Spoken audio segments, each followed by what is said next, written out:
What's up, everyone? What's up, everyone? I hope you can hear me. I hope you guys can hear me. And yes, the first thing that you'll notice is that I am not the usual host that would do Chelsea socials. So I hope you guys are well. However, due to certain circumstances, I have had to step in for the absent Ayodi. He will return to the panel as the host for the next episode. However, due to circumstances I stated, he will be sitting out this one. Now, as you guys can see from the thumbnail, the title, and also the picture, which is also the thumbnail that I'm sharing as well, the topic and the focus of this stream, as well as we will perhaps discuss the Man United match to some extent. We'll also talk about players such as Cole Palmer, Sancho, who was not able to play against Man United for reasons, but we'll discuss that and more after this short intermission. We'll be right back.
All right, and we are back.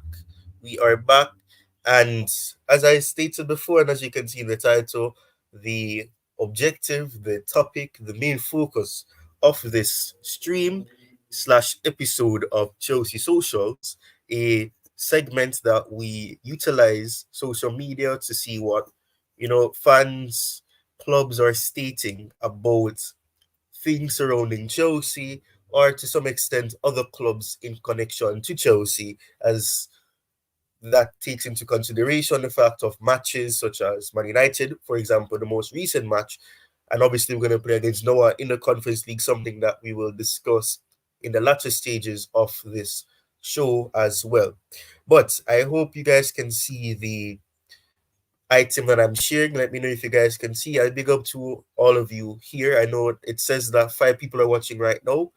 Um, Big up to you guys. I hope you guys are well, and I hope you guys will enjoy the show today. I hope that it will be interactive. I should be having some panelists join me as we progress through. But let me know if you guys can see the item that I'm sharing. But if you cannot, I will still read it anyway. So at the same time, for engagement, I will hope that you're seeing it, but I will still read it so that even if you're just listening and you're not able to look at the video itself, I will inform you of what I'm sharing nonetheless. So, this is Chelsea FC's official social media X page, and they're saying, giving everything once again, an all action display for Moy. Moises Caicedo is here. Oscar, star of the match, Moises Caicedo. This is a player that I'm sure many people, Ayodi spoke emphatically about him, in previous episodes as well. This is a player, and not only Ayodi, not only me, not only Tobago and other persons that would come on the channel would talk about it. We tend to see fans, no matter if it's rival fans or rather Chelsea fans, neutral fans, no matter what fans they are, they will come out and say that Caicedo has performed poorly. He's not lived up to the price tag. And in all fairness, yes, last season he had struggles. He did not really make that position his own in terms of, being that manufacturer of, winning back the ball, being that player that you can depend on. He was not that type of player a lot of the times. So, the way that he ended the season, the way that he started this season with the accommodation of Romeo Lavia, who I will discuss to some extent as we progress through the show, that is an issue that we would have seen. Caicedo would not have been consistent in the ways that we wanted him to be last season. The latter stages, as I mentioned, of last season, he came into his own. We cannot forget that goal that he scored on the final day against Bournemouth from the just just about the center circle, that section of Bournemouth's half. The way that he scored that goal is impressive. So Casado has really been good, and I'm joined here with Tobago. Tobago, I mentioned your name not long ago to say that you are very emphatic about Casado in particular. I was rewatching, you know, the the the episodes before. Um, but yeah, big up to you, Tobago. Or if you're there, I hope you're well. What do you have to say about Moises Caicedo? And how are you doing as well? Yeah, I'm good. Thanks. How are you? Are you good? Are you sure you're good? You don't sound good. I'm good. Thanks, bro. Okay, all right, right. I'm here. I'm just trying to maneuver through the challenges that I've been having. You know about the challenges. I don't really want to disclose it, but I'm here. But yeah, what are your thoughts on Casino? I know you've said it before on your channel, other channels, my channel before. You've said it with Ayodi as well. But give me give me your thoughts on his performance against Manchester United as well. Yeah, Moises Caicedo against Manchester United was fantastic, bro. I can't lie. What a player. Oh man, he was solid, solid. So I said it before. Our fans should not give up on these players for the sake of the price tag. This is what is happening. If Caicedo against Arsenal doesn't have a good performance, you look at the timeline on X, our fans will call him names. So overall, I think our fans should support these players. They're still young. They're still learning at Chelsea. Remember, Chelsea is one of the biggest team in the world. So it won't be easy for them to settle. So overall, we are getting the side of Brighton, the one that we've been falling in love with. So what a player, guys! What a player, Ty. Yes, indeed, indeed. What's a player he is indeed. And I'm sharing this item here. This is from Vince. I know Chelsea perspective is, very emphatic whenever he speaks about Vince as well. But Vince tweets things here where David Anderson is being quoted here, a Miro football correspondent. And he's saying last season, which is something I would have touched on before you came on as well, Tobago, Casado was up there with Anthony as the Premier League's biggest waste of money. That's kind of harsh, but I understand what he's saying. As he struggled to justify his massive £115 million transfer from Brighton. This season, he has benefited from Maresca's arrival, and the Blues boss has huge belief in the South American. Maresca wants him to anchor Chelsea's midfield and provide the platform for the likes of Cole Palmer, Noni Madueke, and Pedro Neto to go and play. Mirror football, as I stated before. What do you think about what is being said here by, sorry, I forgot his name already, David Anderson?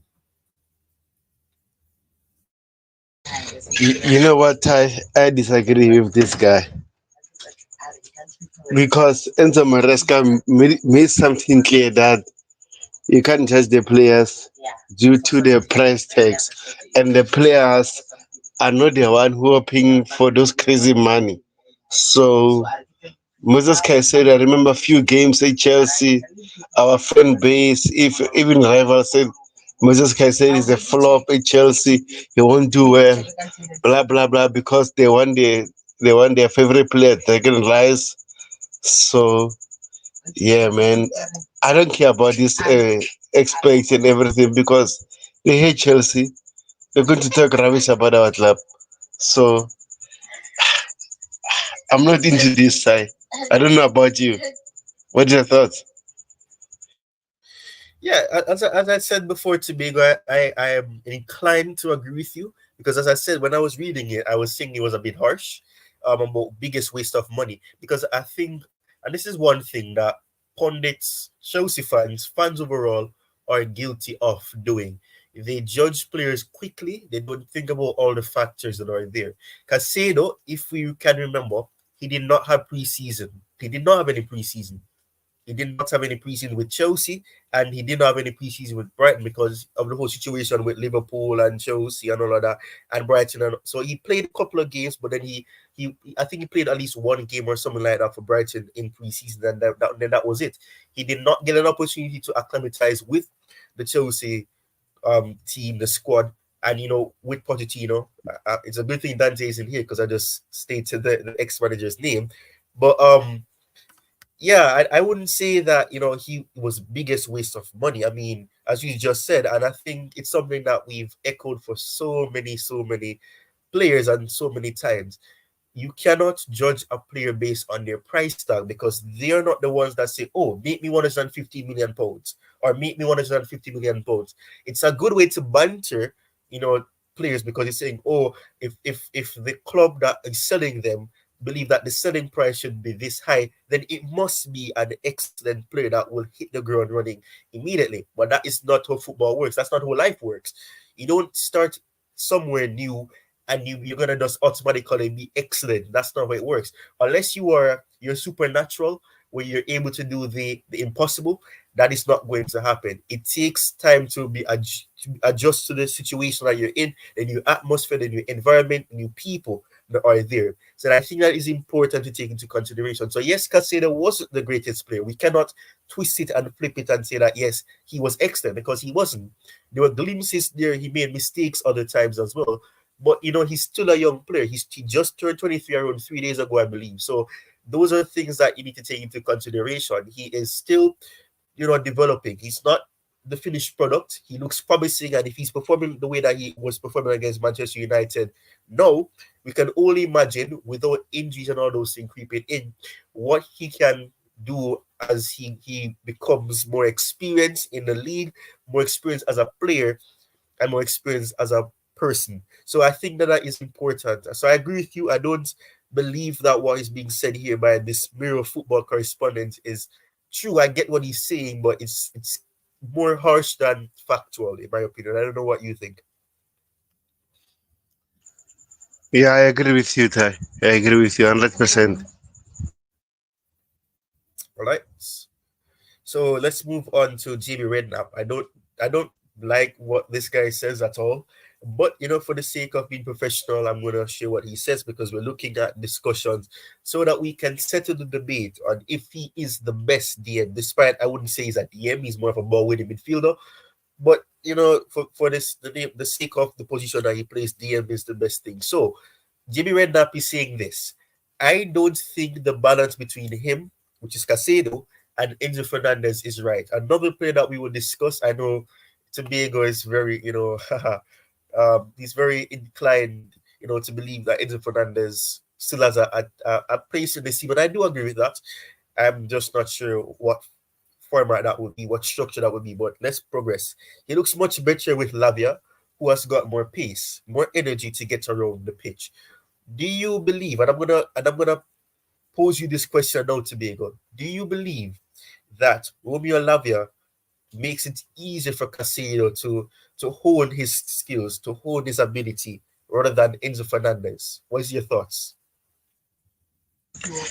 Yeah, I believe so because for me, Moises Caicedo is not a DM and Lavia is a DM. So in comparison of the two players, Lavia is much suited for a DM role, and which gives who's that Moses Caicedo a good way to play together. But at the same time, my argument is this one, Ty. When we play both Moses Caicedo and Lavia, we don't create many chances. This is the biggest issue I'm having at the moment. We are not creating biggest chances. For example, if you can check the stats, Chelsea with Moses Caicedo and Enzo Fernandez, we scored 15 goals, right? Now Chelsea with Moses Caicedo and Lavia, we scored 4 goals in 5 games. So that for me, that is a red flag. As much as we want balance, I don't think for me personally it is working. So I, as much as I don't like this, I would suggest Enzo Maresca to play three of them sometimes, if it's possible. But we had this topic way before that. It's not the way we wanted, but again, we are not creating enough chances, bro. So, what are your thoughts about what I said about creating chances? Yes, and funny enough, I don't want to jump the gun because I was actually going to get to that eventually after, going through the remaining points on Casado. Because, especially what Jamie Redknapp says here. I'm going to touch on it. We can expand on it after I go through the other items. But I'll give you, a little, an appetizer to what I want to say about it. I agree with you. Just to put it short and simple, I agree with you. I do think that, as much as balance is important, we are lacking that creativity from the partnership of Alavia and Acasino. We'll discuss it, so don't worry. I will answer your question in more detail. I want us to go through the remaining items, but I'll definitely have that in store because, as I said before, Enzo Fernandez is a player that people are saying he should be sold, which is shocking to me. But we'll discuss that after I go through the remaining points. I'm just going to take this time once more before I go to the next item to remind you guys to smash the like button. I'm going to also share the link to Tobago's channel as well. Nightbot has been acting up across all channels that use it. So I've been trying to use certain commands, but they haven't been working. But I will share the link manually for Tobago's channel. The coolest shows. He's almost at 1,000 subscribers. So congratulations to you, my friend. I see that your hard work is paying off. You're almost there. I think around 200 and something away from getting to 1,000. So congratulations, Tobago.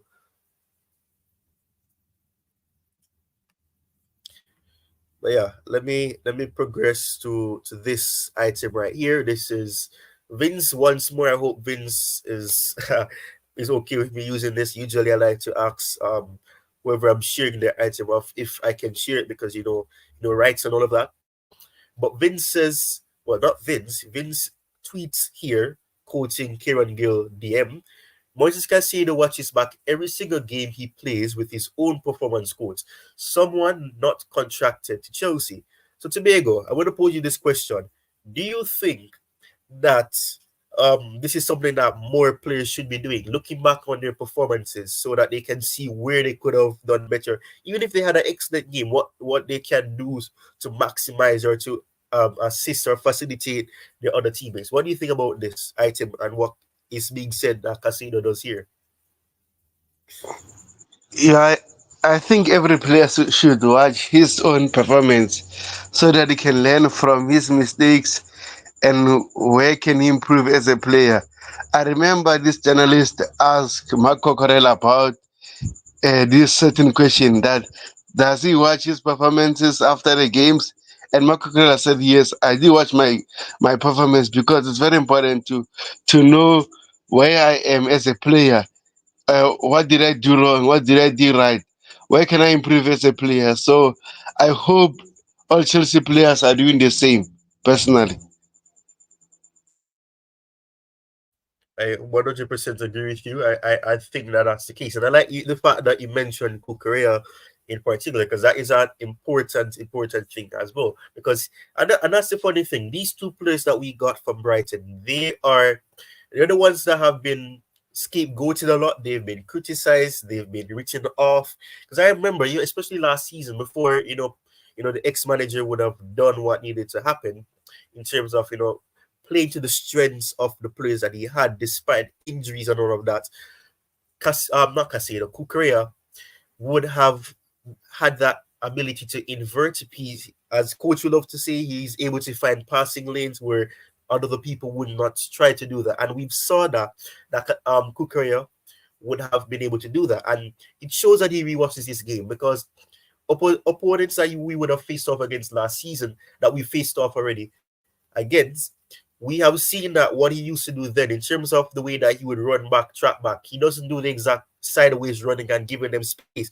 Sometimes he gets caught out, yes, which it's not going to be perfect all the time, but he's more attentive. He watches the player. He doesn't focus on the player itself. He focuses on the ball and trying to see what the player could do, what footwork they could do. So you can see that every game or most of the games, he rewatches what he does and says, okay, maybe I can do this instead of that. So I love the fact that you mentioned that. I want us to quickly move on to the next item so I can, go back to talking about the partnership of Lavia and Caicedo, and if there's actually space or all of that for Enzo Fernandez and what we're lacking with that. So I want us to progress to this final item that I'll be using from X for now on Caicedo, which is from Phil. I'm not going to try to pronounce that name, but Phil McNulty. I'm so sorry. He probably doesn't care about the channel if I pronounce it wrong, but at the same time, he's saying Caicedo is not looking exactly like the player. Chelsea were willing to pay a record £150 million. I don't like the fact that the price tag is always in this conversation, but a price tag like that is going to always be on the player's back no matter what. That's how pundits work. That's how they're objective, how they get reactions out of things like that. So he's starting to look like that player that Chelsea were willing to pay a record £115 million for from Brighton at the start of last season. A huge influence in midfield, and he broke up Man United attacks and started his own irregularity. Right. So this is a perfect way to conclude on the point that to conclude and to begin on the point that you were asking me about in terms of creativity, because this pundit right here, this individual is saying that he broke up the attack and he defended well. He protected the back four most of the time in that match well, centrally and all of that, and he created opportunities for Cole Palmer, for other players as well. So my question to you today, go, do you think that, yes, you mentioned it, we're going to talk about what you asked me previously after this as well, but do you think that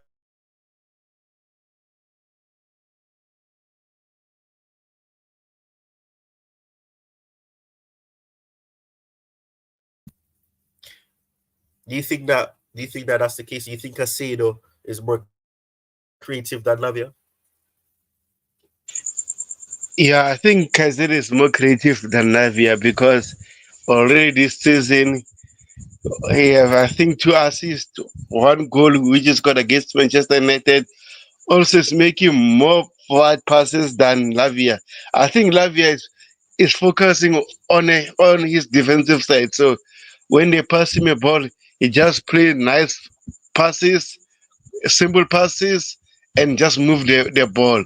So if Moses can say they can dribble past people and make that forward pass. So in terms of the two players, I think Moses Caicedo is more creative. So I don't know about you.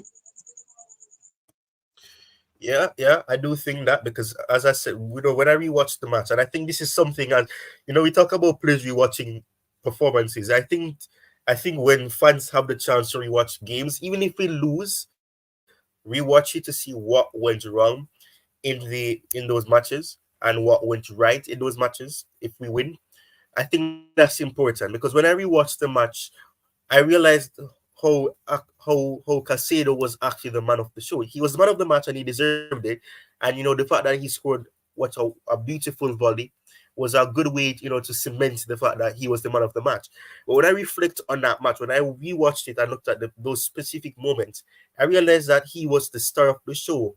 He was not shying away from 1v1s with players. We saw that he did bring down players a few times, but he won back the ball comfortably. He was distributing the ball well. He was passing the ball to the wings. He was able to connect well with certain players. And one of the issues that I would have seen, is that you cannot have that balance sometimes if you don't have one player being creative. And I'm happy that Caicedo has a creativity because we've seen Caicedo get assists for Jackson. The West Ham game rings a bell for me, where he made that through ball just behind West Ham's defense, and I know Jackson perfectly timed his run, and he was able to get beyond them and score. That is a perfect example of the creativity. So I believe that Lavia can create. We've seen that from him, but I do believe that it is important that we take that into consideration. I think Lavia can be creative. I definitely don't dispute that. I think that that's the case. But I do think that Casado is slightly more creative. And I think Enzo Fernandez, which we're going to discuss now, and I want to take this time to big up Chelsea Perspective, who's in the chat. Up big people standing in line to vote. Okay. Oh, yes. Thank you for reminding me. I just remembered. It actually slipped my mind. Right. So that's wonderful. I hope you make the right decision. Wink, wink. But big up to you. It's good that you took the time to come in the chat and give you some solitude, give you a greeting. But yes, to answer your question now about the situation with Enzo Fernandez and Caicedo and their partnership, we have seen that duo from last season. We saw it up until the point where Enzo got that injury, that sports hernia that he would have had to get surgery for, and he was old for a while. We saw that duo can work at times.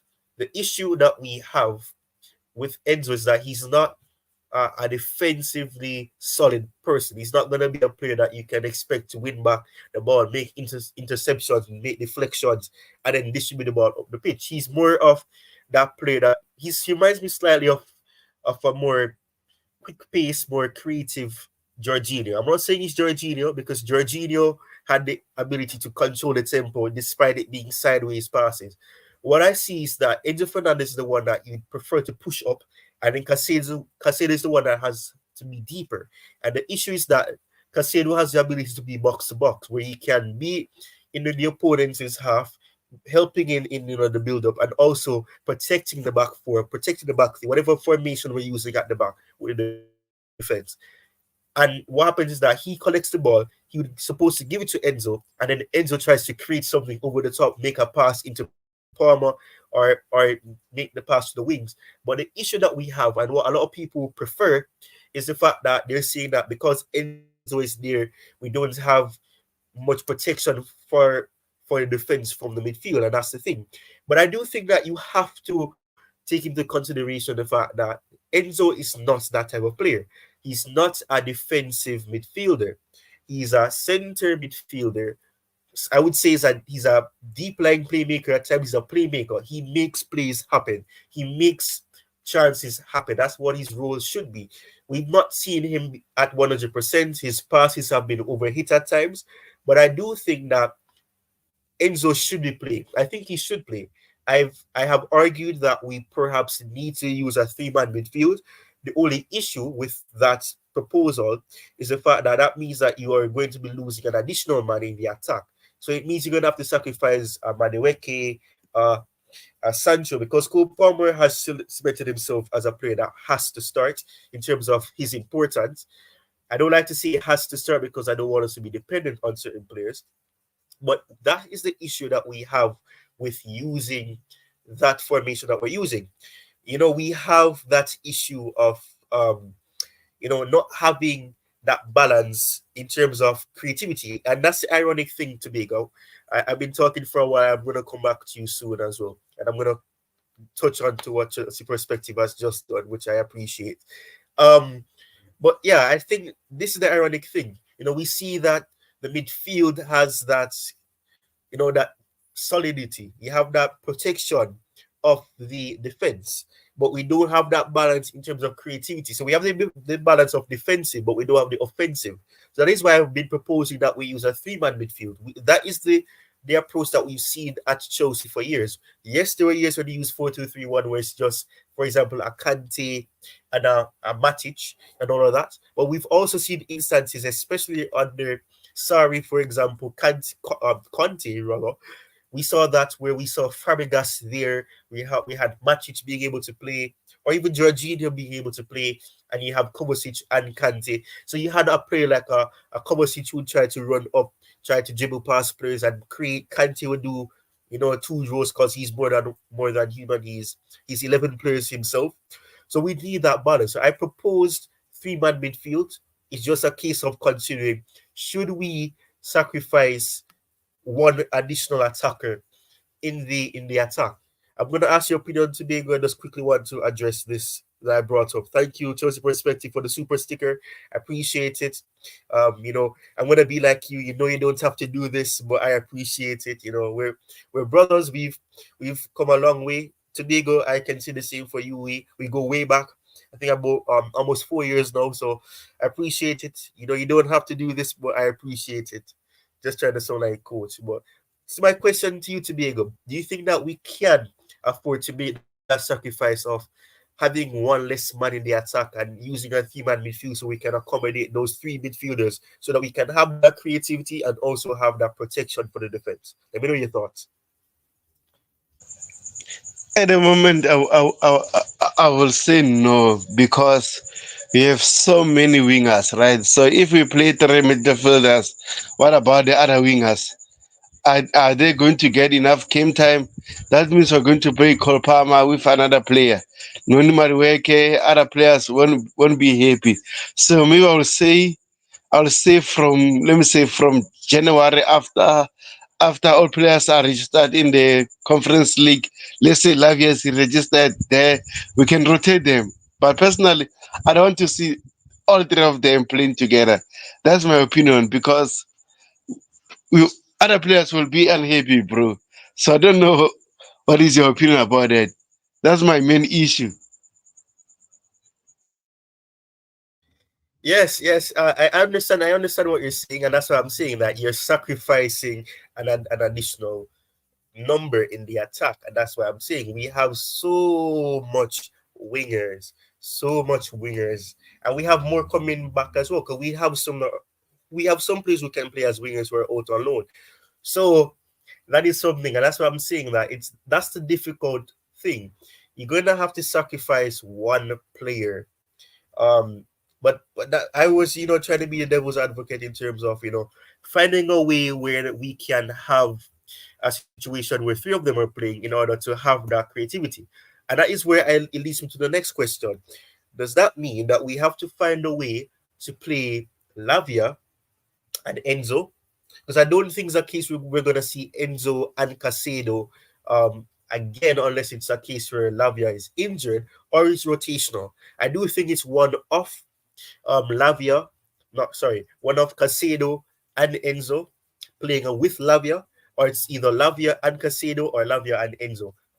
I think that that's more of what Maresca is leading towards. I am just a fan. I don't know what goes on in training. I don't know what goes on in Maresca's head, but that's just my opinion. And I have the right to my opinion. So I'm going to say that I think it's a case where we may see Lavia and Enzo or Lavia and Casado because Lavia is the one that you can trust, to sit deeper and give the other midfielder the opportunity to roam. And they can be it can be simultaneous, it can be alternative. You have one sitting deep and then the other one going up to help. But we know that Lavia has the ability to wiggle past players and do dribbles here and there and make passes as well. But it's a case where his role right now is to be deeper while, for example, like Casino, which we've seen so far, doing that. Big up to you, Rosie. I don't know what you think about that, Tobago.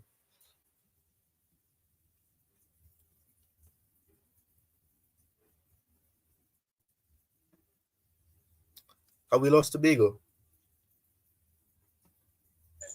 Say again, Ty. I'm sorry about it. Right. So I was saying that. Ah, crap! I even forgot what I was saying. Right. So I was saying that. What do you think? Do you think it's a case of Lavia and Enzo or Lavia and Casado, or do you think that there's a possibility that we might still see Casado and Enzo again, or do you think Lavia is a starter, or he's going to be the man that you don't drop unless you're rotating for fitness reasons? Personally, I would like to see Lavia and Enzo because we haven't seen them play together. But at the same time, it's not simple to drop Moises Caicedo. That guy is so brilliant. His engine is is good, bro. There's no way you're going to drop him. So with Lavia, we can make excuses saying, okay, he needs to rest. We need to manage his game time. Let's see again Enzo Moses Caicedo. But also the biggest issue is this one.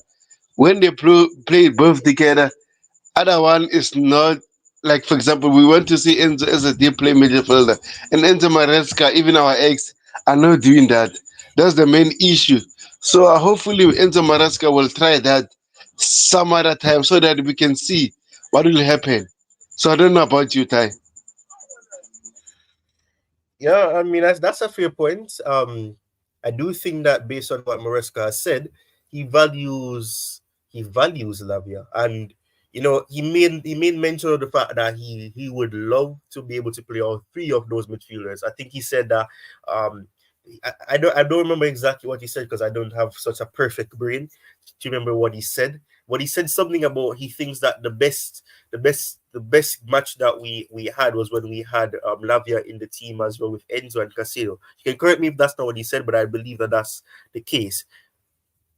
But I think that that's the case. I do think that we could see it because we have to manage Lavia's minutes. But I do think that Lavia is a player that he's more inclined to play in terms of what helps him to really have that supportive mechanism in that midfield. That player that can facilitate, for example, like Casado being able to roam up or an Enzo roaming up. Because if you play Casado and Enzo, what happens is that you're limiting one's ability because they're gonna have to take chances or take turns, one sitting deep, one going forward, because you can't have such a wide gap in the midfield by both going up.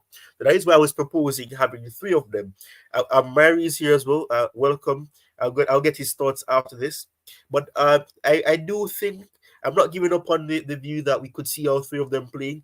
It's just about the wingers that we have, and we don't want to be less in terms of the attack and the creativity and the output from the attack. But we'll see. But welcome, Myri. What are your thoughts? We've been talking about Casado. Is he the best DM in the league right now? What's your thoughts?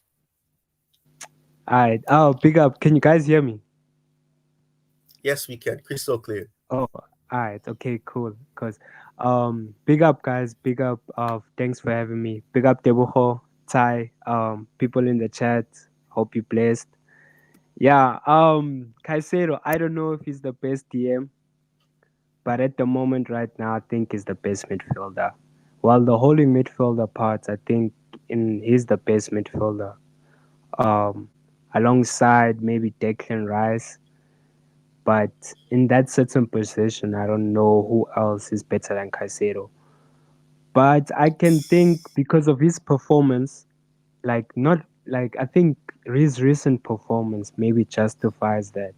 Because with some certain players, yeah, we could say they were not better. Maybe they were not getting good performances. Especially Declan Rice, he was on and off. He dips and in, but like, yeah. But like there are some certain who's this guy from Aston Villa, Onana, is also actually playing in that particular role. So we don't know. Like we could just say he's the best so far, but there are some certain players that are actually playing well in that certain role. So I could say Caicedo's actually having a better season. And I'm actually proud of that because I want Caicedo to actually have a good season amongst from our midfield. But I don't know about you guys. I actually thought we could just have the three of them, Lavia, Caicedo, and Enzo, because having two of them, one limits their ability. I don't know. Because if you have Lavia and Caicedo, maybe one midfielder will be limited. So I was also thinking we should have the three of them in the field. You should have maybe one sit at the back and two just attack, so we can see what goes on. We've tried that with Man City, it didn't work. Maybe Maresca would do that again, so I'm not sure.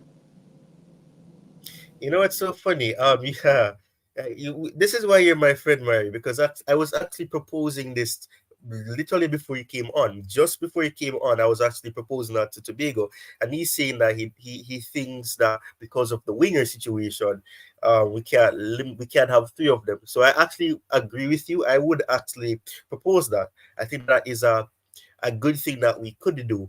I want to share this item right here that's on the screen, and I want us to discuss it. For example, this is what Maresca would have said quite recently. I believe it's after the Man United match as well. So it says, Enzo Maresca, Romeo Lavia and Casado give us physicality, strength in the middle. When we play with Enzo, it has to be Enzo and one between Moy and Romeo. When Enzo moves, we struggle in the middle with physicality. In this moment, Moy and Romeo give us this. So I think it aligns with what I was saying and what you're saying as well, because it limits you. Because if it's a case where you have Enzo and Caicedo, you're gonna have a case where Caicedo has to sit deep, and he can offer so much going forward. We saw that he did it at Brighton. He was a part of the build up in some goals that Brighton had as well, and we saw that he's been a part of the goals that we've scored so far this season, especially when he links up with Jackson and makes chances for Jackson or even Palmer. So I agree with you, but what is your verdict on Enzo? Do you think that he's gonna have to be that player for now that is rotational? When I say rotational, it sounds bad. I don't mean it to say that, oh, he's supposed to be a part of the B team. No, but a case of rotational in terms of he's the one that comes on for a Lavia or a Caicedo, rather than you have Enzo and Caicedo. Because I asked that to Tobago and he didn't concur with me. So I want to know your thoughts. Is it a case where you think it's Lavia and Caicedo, and then Enzo comes in for Caicedo, or do you think it's a case where we will see Caicedo and Enzo once more this season, barring Lavia being injured, of course? Mm. I think I think that's also a good take from Devoho because like I prefer three of them to be rotated.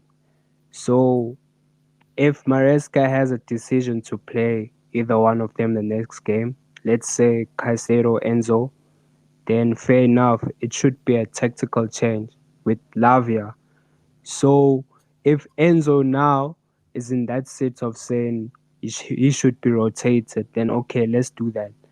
But I prefer three of the midfielders to be played to get more games, especially Lavia. Lavia, he must just get more games because he needs to get to his sharpness. And with Enzo, I think Enzo's still gotta learn how to. I think his attacking movement as well. So I think he's still kind of limited to some certain areas. But I know for a fact that if it's in that situation, then Enzo has to be a rotation player, or it's between Lavia and Enzo. So we have to choose either one or two who's gonna be rotated, because we can't bench Caicedo now to what Caicedo's doing now.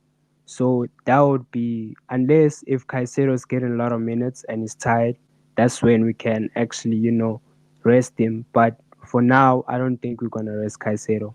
So I think Enzo will be rotated with Lavia. But I just think the three of them should play. But if it's in a rotation way, maybe this week it's Enzo Caicedo, and the next week is Enzo Lavia. So it should be rotated. I think that's better. Fair enough. What do you have to say to that, Tobago?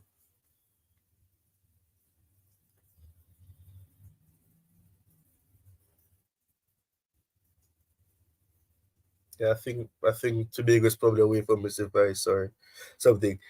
Anyways, yeah. So I want us to quickly discuss this because you mentioned when you came on, um, you mentioned Rice, Mary. So what do you think that Chelsea made the right decision to buy Moises Caicedo over Declan Rice? This is probably an irrelevant question, but do you think that it was the best decision to sign Moises Caicedo over Declan Rice?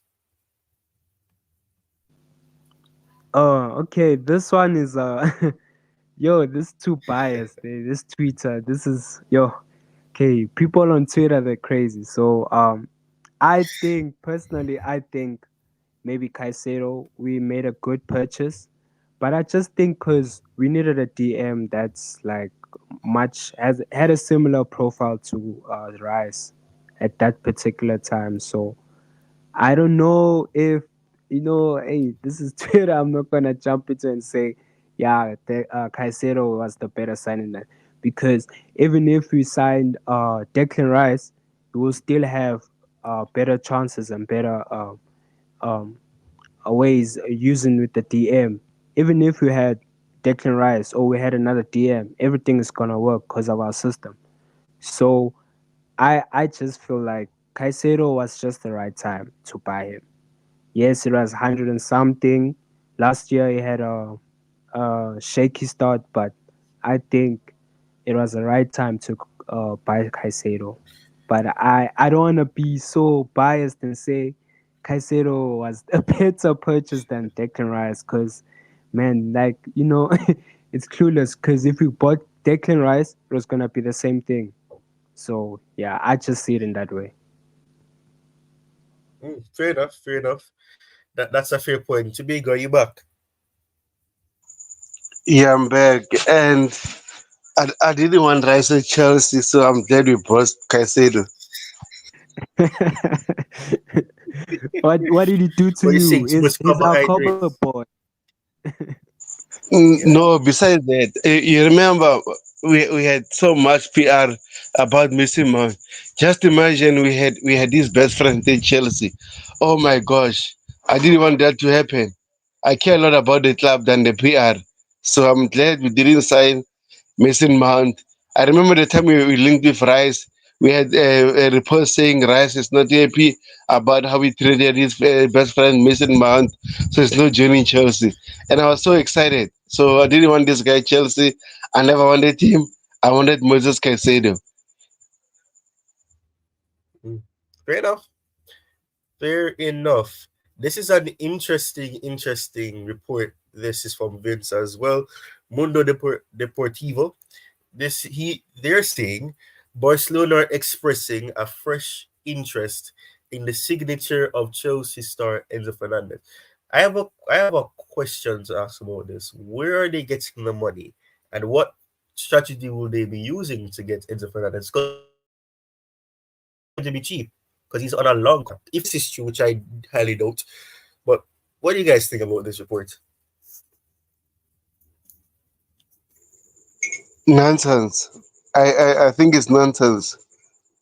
But again, this club, it seems like they always have money. Remember, Danny Olmo was worth 62 million, and they managed to get him.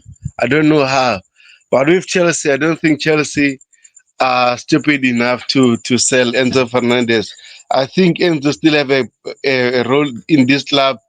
Unfortunately, at the moment, it's not having his best moment at a football club. So let's give him time. And also, if you watch our team, no player at the moment is on his peak. So we need to give these players a chance to perform, to get to that moment, then we can judge them. How about you, Mary? Yeah, spot on. I think exactly the same. This is just nah. But I feel like we should give Enzo and another season or two more to see how how he's going to perform. And maybe if that doesn't sit well, because sometimes players can get upset to then ask for transfer. But I don't see that happening with Enzo. If that happens, if it's interested in Barcelona, then fine. But I just it's always like that, guys. When we start winning, hey, Twitter always starts coming up with different types of tweets saying Barcelona linked to our players or Real Madrid is linked to our players. So yeah, who knows? Just PR, but I just feel like Enzo, like I think he's part of the project. And when the player does want to be part of the project, he would, go to the club and ask to leave. So at the moment, he's happy and, he wants to continue to play for Chelsea. Yeah, let's just, I'm, I'm, I'm still believing in him. Fair enough. Fair enough. This is a little, this is a picture from earlier today in training as well. But yeah, I agree with you guys. I don't think that you should the verdict should be out on Enzo Fernandez. He's still young. I think this is something that a lot of people don't take into consideration. It's not like he is close to his prime where he should be doing way better because this is a player that is well rehearsed, well within their career because he's 23 years old, same age as Casado. They're both young players. They still have some way to go in terms of development, so you cannot expect them to be perfect. And yes, I understand he could still improve and become more of a physical presence in terms of helping to be defensive and not only just being an attacking midfielder. So I think it's kind of harsh that people are saying we should do this and there was a report as well. I'm trying to see if I can find it, so you guys, so bear with me. But there was this report about a potential swap between Enzo Fernandez and Chouameni. I think that was harsh doodoo and it's rubbish. But there was this report that I think came out in the past. I think I found it. Yeah, this is it. So it's Real Madrid have ambitious plans to revamp their midfield with Chouameni a potential make weight in a bid to sign Chelsea's Enzo Fernandez. This is a story that has died down. We're apparently seeing him be linked with teams in La Liga. And I have a question to ask you guys as well. I'll start with Myri. Um, do you think that Enzo Fernandez suits the Premier League, or do you think that if he goes to a different league, he'll be thriving and the issues he's having now, he would have it in other leagues? Yeah, good question. Because what Enzo, I think Enzo fits Premier League, but the time where he came, I think we never built around him. We tried to, but like with buying also players around him, trying to play around him, that didn't kind of work. Then Cole Palmer came into the picture. So, like, I think Enzo is, there's a potential for him to be world class at Premier League. It's there, but it's way physical. Like it's also quicker. So Premier League, it's kind of like a fast moment thing too. You don't have to work so many seasons to be elite. Especially when you go to Spain, he would take maybe 2 seasons, then you'll be a world class, midfielder. Then in the Prem, he would take him like 4 or 5 years to really learn how to play that because it's really tough. So I feel like he has the potential to be better, to be a world class player. He has the potential, if he puts in the hard work and all that stuff. So I feel like personally he can do much better in other leagues. In Italy, yo, he would do amazing because in Italy, that's his style. It's kind of a slow football, just passing and tackling. And that's Enzo's style. He would just love to hold the ball so many times. So I think Italy will be his best league. And I'm not sure about the other leagues, but I feel like England, it will take him time. And since now we're trying to build around Caicedo with him, yeah, maybe there's gonna be a little bit of progress. But in terms of Premier League, it's going to take him time. Fair enough. How about you, Tobago? Well, I think La Liga will be more suited for him because that league is too slow. As much as they have technical players, for me, too slow. That means Enzo will be one of the world class players in that league. Look at Xavi, Iniesta, Xavi Alonso, Busquets. They are not fast. They're just technical players. So if you put Enzo Maresca in a Real Madrid t-shirt or Barcelona t-shirt, I think it will be world class after 1 or 2 seasons. So for me, it's more suited in those leagues. But again, I won't give up a team at the moment because it's playing for Chelsea. I won't give up just right now. I'm sorry. Fair enough. Fair enough. That's a fair point. I want us to touch on this right here, and I'm going to touch on Cole Palmer as well. There's something that I think a lot of people are going crazy over right now, but this is from a former Premier League referee, Keith Hackett, which claims that Lisandro Martinez could have ended Cole Palmer's career. I kind of think that was dramatic. That's my opinion. Probably other people, probably you guys see it differently. But he says the landing area of the boot was on Palmer's knee, and quite clearly it endangered the player's safety. Referee Rob Jones was in a good position to view the incident and decided yellow. He probably concluded that there was insufficient force behind Martinez's challenger. I think probably challenges to warrant a stronger sanction.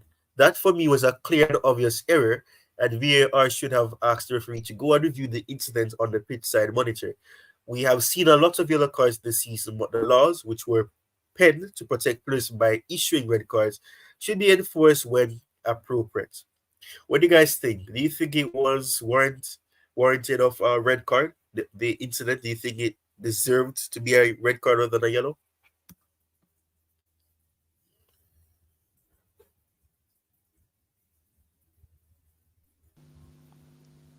Alright, I think with that decision they were too lenient.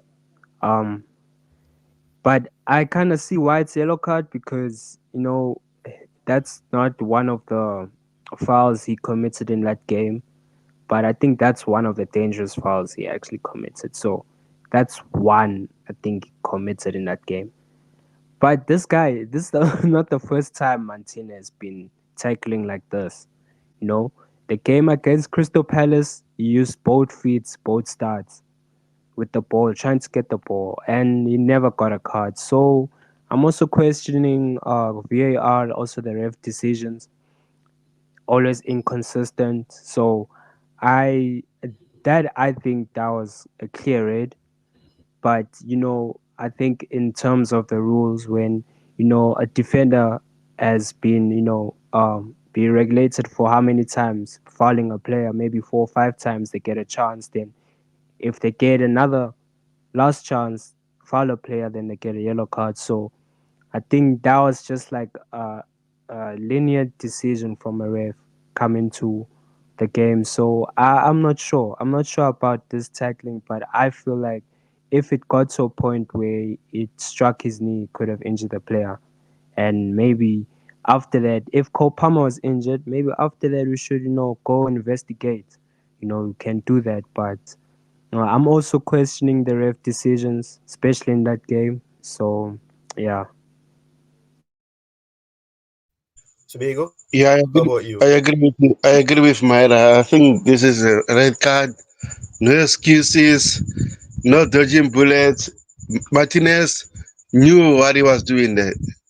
He wanted to injure Kolpama, and he did. Kolpama went off with a ice on his leg, on his knee. So that means Martinez was looking forward to do this. So you know what? Since it's Chelsea, we always getting robbed, guys. So it's normal for the Premier League to do this to us. Against Liverpool, we are robbed. Now against Manchester United, the same thing. So hopefully against Arsenal will be different. Hopefully.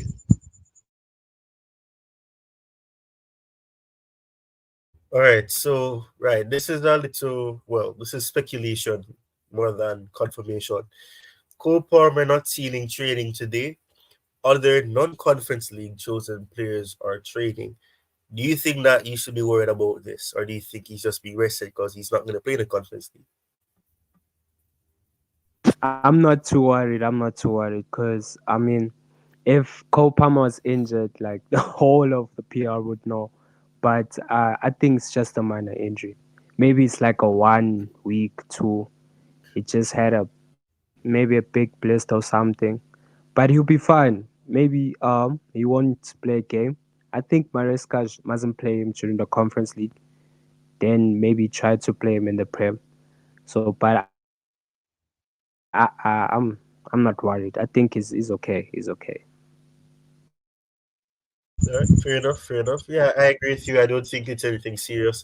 If it was anything serious, we'd have heard something already. Because anything serious, you'll come out and say that after the scan, or is a case where the results are simply not out yet. That could always be the case. Or they're not ready to disclose it. They're trying to see what needs to be done. But I'm not going to speculate because I don't think there's anything to be worried about. He's not going to be playing in the Conference League match because he's not in the squad right now. So it makes no sense to do so. But yes, I agree with you in in that aspect as well. 100% agree with you. So right, so this is this segment where this is the part of the segment where I will be taking a short break. So we'll be back after this. We've been going for an hour, and we just take a little short intermission. So bear with us. We'll be right back.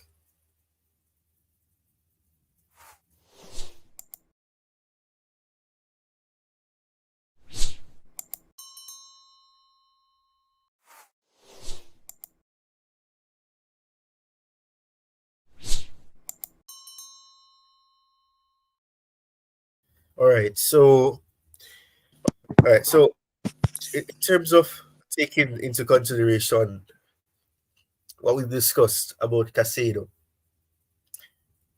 do you think, because we're going to touch slightly on the Man United match, do you think that Lavia should be, do you think Lavia's performance against Man United should be scrutinized more? Do you think he had an excellent game? Do you think that he was poor? What are your thoughts on that? Do you think that it was a case where Casado was shining and we're seeing the issue with Lavia struggling to really be there as well, being that shining star as he was in previous games? What is your thoughts? Starting with Tobago. No, I don't think Lavia was bad, to be honest. I think Lavia had a good game, nothing more, nothing less. Again, Enter Madagascar made that change because we needed creativity in order to score goals. Unfortunately, the time was about to make their substitutions. Manchester United scored a goal. So in terms of Lavia, and maybe with his performance lately, he's been on and off due to several injuries. So we need to give this kid time in order for him to be fully fit. Just like Rhys James. Rhys James is doing well, but again, we are not seeing his potential at the moment. So I'm happy that it's giving them minutes so that they can get momentum, be on a good fitness level, so that when we need them desperately, they'll be there to produce a good result. So in terms of Lavia, I'm so happy with his performance because Manchester United did fuck all until they scored a penalty. That's it. Fair enough. Yeah, What about you, true. That's Mary? true. That is so true. Cause who was controlling the middle the whole game? I mean, apart from Casemiro doing like crazy interceptions, that's it. That is it. But Lavia, with just I think Lavia is just his decision making. There were some moments where he hesitated for a bit to pass, where he knew he had to pass, then like he was holding a ball, then he played it at the back, which is cool, like in big games you learn. Sometimes you learn, one or two mistakes you take from that, you go into the next game. And yeah, like if you give him minutes, you'll become sharper and you'll be all right. I think the player that we have that really has really good decision making is CP's Cole Palmer and maybe Jackson. But yeah, those two they were terrible, man. I'm sorry. I don't wanna, dice the dice they were off. So, but like in terms of Lavia, I think Lavia had a decent game in the middle. It's just some few decision makings he didn't execute, but it was alright. Fair play to Caicedo because he spotted that and he knew how to be alongside him. So yeah, that's one thing I like about Caicedo at the moment right now. Fair enough. Fair enough. Yeah, right. Tobago spoke. Big up to you, Owen Hart. Big up to you, DJ. I hope you're well. Big up to you. I think I need to start giving you the spanner as well, DJ. Owen Hart has it before you did, and you're a veteran. You and Tobago actually, yeah. Tobago and DJ are the veterans of this channel. They were on the first ever show that I ever did on this channel back in 2021, I think it was. Yeah, that historical moment where I was speaking about Ashraf Hakimi being linked to Chelsea. Yes, Tobago is a veteran and DJ, so I think I need to give you moderation as well. Owen Hart, much respect to you, much love to you, but I don't know how that's possible that I gave you a moderation and I didn't give DJ. But yes, DJ, you're in the chat. So you see the you remember the stream. You see the title, you see what we're discussing. Do you think that Moises Caicedo is the best DM, defensive midfielder in the league? What are your thoughts on him? Do you think that he's better with Lavia being his partner, or do you think we need to see Enzo again in terms of creativity? To be able to argue it, let me know your thoughts. But in the meantime, as we wait for the, I want to touch slightly on the Man United match once more. You guys just mentioned Cole Palmer and Jackson and his performance. Um, Starting with Cole Palmer, do you think that it's creditation to the way that Man United were defending that Cole Palmer was really present, or do you think it was the approach that we had? Starting with you, Byrie.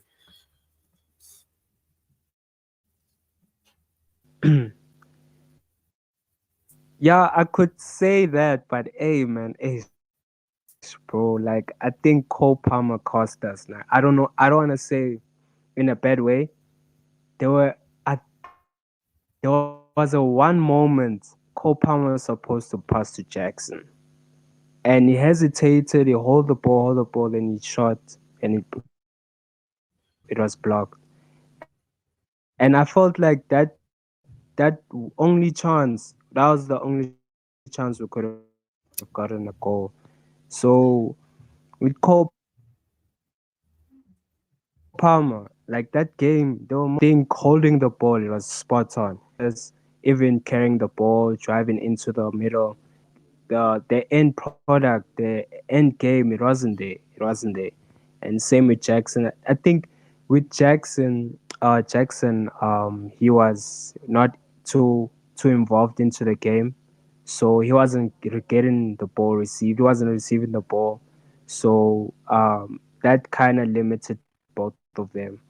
So when one player is quiet, the other one is trying to make an impact, then it's gonna be difficult to get something. So with Cole Palmer, I think it was just playing with hesitation. Then yeah, like I don't want to. Yes, he was our best player, guys. Like he's our best player, but no, on against United that game, no, he wasn't. He wasn't good.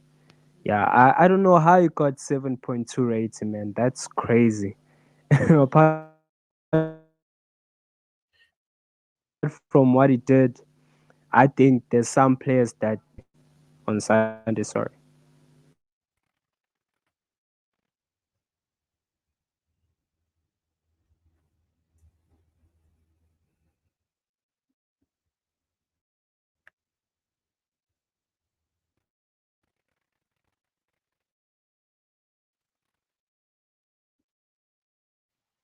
Are you guys there?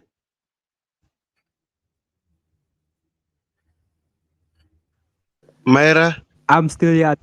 I think Ty went out. I'm still here, bro. Oh, yeah, yeah. It seems like DJ Selves already hacked Ty's computer. I don't know why. Wow. Yeah, in terms of yeah, in terms of Kolopam, I agree with you. You know my biggest issue is that every time I'm trying to criticize Kolopam or Nicholas Jackson, they say that I have an agenda against them. For me personally, sometimes Nicholas Jackson and Cole Palmer are doing the same thing. When they should pass, they do the other thing, the opposite. Same as Cole Palmer against Manchester United. He was good, but in terms of decision making, he was awful for me. So when we criticize them, it seems like we have an agenda. I don't know why. But again, like you said, during that opportunity, I think he should have passed Nicholas Jackson and maybe we should have scored a goal. Simple as that. But with Cole Palmer, man, it's so hard to criticize this guy because he's so good. But again, in the big games, we need him to do well and be consistent. Yeah, since we're talking about CP now, like, bruh, I don't know, is it good in big matches? Cause hey, bro, let's look at this. Look at his stats. When he's playing against mid blocks, nah, this guy is good. He's actually he gets good ratings. But when it comes to a big team, I think against only City and Tottenham, and I'm not sure which other team he was actually good. Those are the only two teams I can think of Manchester from Cole United last Palmer's season. performance. The rest Manchester United, four was, goals. oh yeah, home ground, eh? Yeah, home ground, 4 goals. So after that, I don't know. Do we say he's a big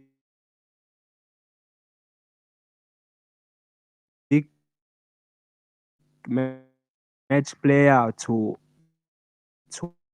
us, or is it still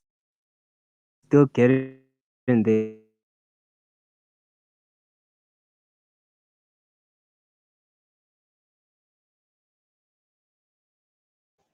Myra, are you there, or is my network also? Seems like you hacked too. Okay, I thought it was me. I thought it was me again because I was actually concerned. Thank you, Tobago and Mary for holding on the fort. I'll let you guys finish that discussion and we'll discuss the item that I've shared. And I'm happy it's not me. And Owen Hart, for that, I'm going to take away your moderation. I don't have McDonald's Wi-Fi.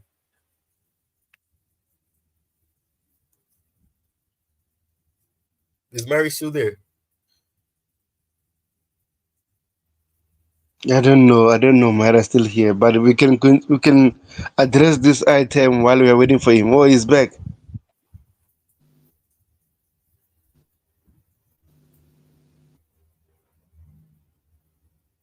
Yeah, I think he's having audio issues now because his mic was unmuted, but I'm not hearing him. Anyways, right. So you guys were touching on Cole Palmer. I wanted us to discuss Jackson slightly. I'm not sure if you guys touched on it because I was kicked off my own show. Unbelievable. No problem to be able to I see your message. But yeah, yeah, we're wrapping up still.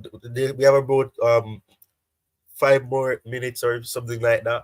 If you have to leave before that, that's fine. But I'm wrapping up though. This show shouldn't pass an hour and 30 minutes, so we'll be wrapping up soon. But Jackson, for example, oh, DJ is here and I'm about to wrap up soon. But all right, I'll give you the chance to come on, DJ. Big up to you. But all right, so the question I was gonna ask you guys is this: um, Jackson, it's similar to what I said. I would have asked about Cole Palmer. I don't know how much you heard before I got kicked off, but do you think it's creditation to the way that Man United defended, or was it the approach? Jackson didn't really do much. He had about two chances, I think. One of them he was just about blocked off by, I think it was Martinez. I don't remember who it was. Some defender. That chance where it was over the top, Gusto made a pass back to him and he tried to kick it, but I think the power of it was reduced. And then the other opportunity where he passed it to Enzo, and then I don't even talk about that. It's still obsessed to this day. But do you think it's a accreditation to Man United's defending, or do you think that they were just poor? Starting with DJ since he just joined, and I'm gonna wrap up soon. Big up, guys. Sorry, Ty, bro. I've just only got back from work, mate. I just saw you on there and I thought I'd just jump on quickly and see how you guys are doing. Sorry, what was the question again, bro? Sorry, I was in too much. So what was the question you were asking? Right. So I would have asked about Palmer. I'm gonna incorporate the question. So do you Hmm. think that Cole Palmer and Jackson's performance against Man United was Yeah. poor due to the fact that Man United defended so well, or do you think it was a case of the system or the approach that we use against them?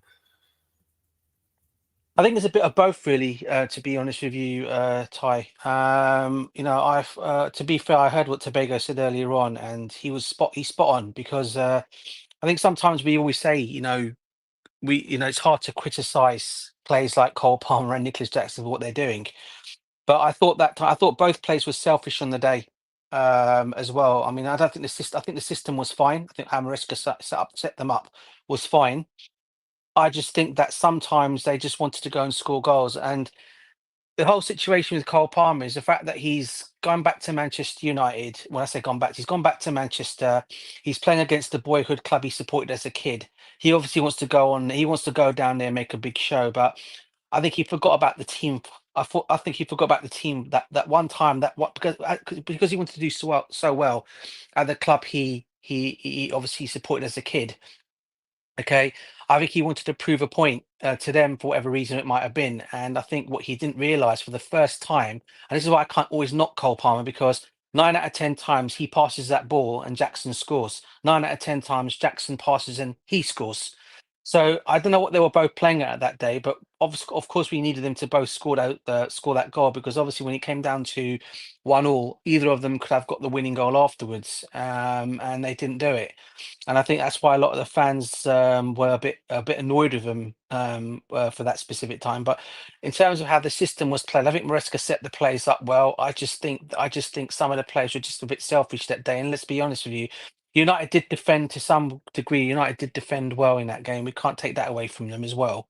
And they kind of like shut Cole Palmer down and they shut Nicholas Jackson down every time they were coming near there. So you've got to give credit where credit is due as well. But when he did have that vital chance that you're talking about, for me, he should have squared it to Jackson, and Jackson could have probably put it into the back of the net, but he didn't. He opted to go by himself. So in that way, and Jackson did the same to him as well when he could have passed, but he opted to go by himself as well. So we could be looking at a completely different scoreline had those two goals gone in. Had there been goals and had gone in, we could be looking at a totally different scoreline here. But it never happened, and unfortunately ended in a 1-1 draw as it did. But I'm not going to sit here and slate Cole Palmer and slate Jackson. But I will say for that particular time, they were both selfish for me. Fair enough. How about you, Tobago? Yeah, I agree with DJ and big up DJ Seth. I Big hope up you're to you, good, man. bro. Big up. I'm all good. Big Yeah, up. Big up. yeah, I agree with you. But also, it's it's what I've been saying to you, Ty, is that as much as I love Moses Caicedo and Lavia, both of them, if you check the game that we played, all two of them, I know defensively we are solid, right? But in terms of creating chances, we are not creating enough chances. Look at Jackson, for example, against Liverpool, he had one chance, he scored them. After that, he was off. Even against Newcastle, he got one chance, he scored a goal. That's it. After that, he was ghosting. But when we had Enzo and Moses Caicedo, Enzo was always making forward passes in order for us to have more opportunities to score goals, but it didn't happen. So this is my biggest problem. How can we create enough chances when we have both Lavi and Moises Caicedo? Because defensively, I'm happy, but we need to create more chances in order for us to do well. So this is my biggest concern. How can we fix this issue, guys? TJ came on just at the right time because he can give his verdict because he shared what he thought about the Yeah. commission with Lavi and all of that. I would have shared it. I think that was the last thing I was able to share before I got kicked off. But yeah, this right here at this moment in time for sure, Casado. Hold on, I can't really Yeah. see because of the setup here. Yeah, for sure, Casado is his combination with Lavia the best for me in the Prem at the moment and will be for years to come. Yeah, Yeah. all right. Big up to you as well, Mary. Yeah, no problem, no problem, no worries. We're gonna wrap up soon, anyways. But yeah, coming back to you, DJ. Yeah. I was having this discussion with Mary. I was having a discussion with Hmm. Tobago. Yeah. I was proposing, Mary proposed it as well. Do you think that we can sacrifice an attacker and play all three of them so we have more creativity in the midfield? Because Tobago is arguing that creativity from the midfield Yeah. has been less when Enzo is not Yeah. playing. What do you think Yeah. can be proposed for that? No, listen, Tobago again. I can't disagree with Tobago on that. Again, I think that it's true. You do lose that creativity when Enzo's not in the team, because obviously, look, if you're looking at a physical battle, you just know you just stick with Caicedo and you look at Lavia. But if anyone's actually followed Lavia's career, when he was actually playing at Southampton, he used to create chances for Southampton as well as score goals as well for midfield. So the guy can do both if need be.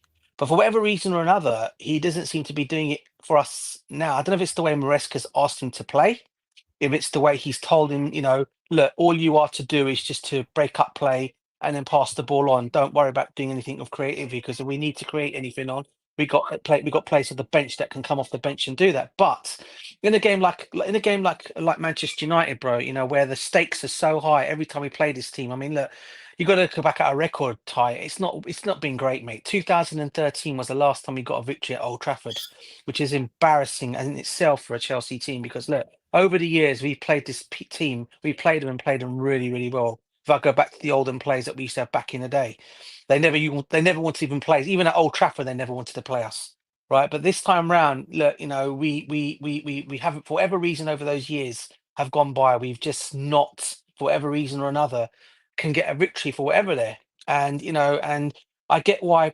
people are saying Enzo should have started that game maybe earlier But then you've got to ask yourself a question as well: is I think all of us said it in the very beginning, at the start of the season. I think we all said, didn't we? I think most Chelsea fans said at the start of the season, when Lavia does come back from injury, is there going to be a way of fitting Enzo, Lavia, and Caicedo in the same setup?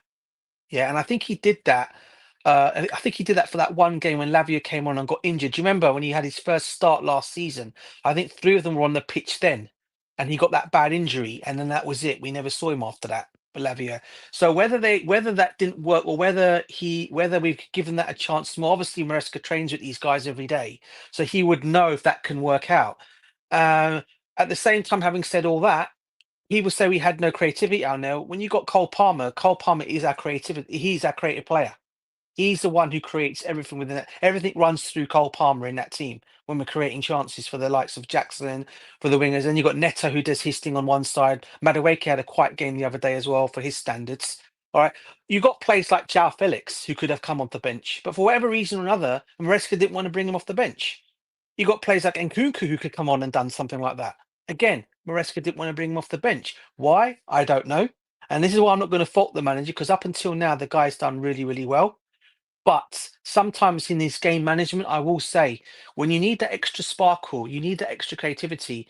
Yes, you brought Enzo on, but was Enzo enough that day? Because we saw when Enzo came on, the game slightly changed. He had that chance to win the game, but he unfortunately, I think the four got cooked. I think he got caught under his feet and he blazed it over the bar. Had he got a good contact on that, we could be sitting down here saying a 2-1 win to Chelsea. Yeah, had that ball gone into the net. So this is why I keep saying it on both ways, bro. For a physical battle, you go with Lavia and you go with Caicedo. But for games where you need to open up the opposition and you need to create that ball and that pass that can come in, you choose Enzo Fernandez. And whether that is with Lavia or whether that is with Caicedo, it's a tough one. And this is why the manager makes the decisions, bro. And we are all here to just talk about it. Yeah. But if there's an opportunity to get all those three into the team so they can create, or so Enzo can still create, then try and do it. But then who do you lose? Who do you lose by doing that? Do you lose one of your wingers? Because that's what's going to happen. That means you may lose Madueke, okay, or you lose Neto on the other side. Yeah, one of them can't, because he's not going to certainly lose. He's certainly not going to drop Cole Palmer, and he's certainly not going to drop Nico Jackson, right? So it's going to be one of those two wingers, isn't it? If you're going to do that, Yeah. so there may be a way of doing it. Yeah, go on, bro. Tebego, you about to come in, bro? Go on. Yeah, I agree with you. What you said, DJSF. As much as I want to change this against Manchester United, but also I think Enzo Maresca, after us equalized, I think he was happy with the 1 point rather than overcooking the situation. For example, play João Felix and Kungu. That means the game will be more open. We'll go to attack and attack. We leave a space behind for Garnacho, who, for me, I think he had an awful game. Mm, Garnacho should have punished us. So I think overall, both coaches, they wanted to draw this game. I don't think both coaches wanted to win this game. If we be honest. So as much as I wanted us to beat Manchester United, I'm more happy than not losing that game, because if you lost that game, 100%. I was going to be pissed. So it's those kind of games that whether we should have done better. Like for example, as much as we want to blame Enzo Maresca, I always to say this: players sometimes need to take more responsibility. For example, Wesley Fofana, he should have done better in terms of Casemiro cross. Even Robert Sanchez, he should have avoided that penalty. He should have 100%. just go to that player, but don't touch him. Don't touch him, because if you touch him, you know it's definitely it's a penalty.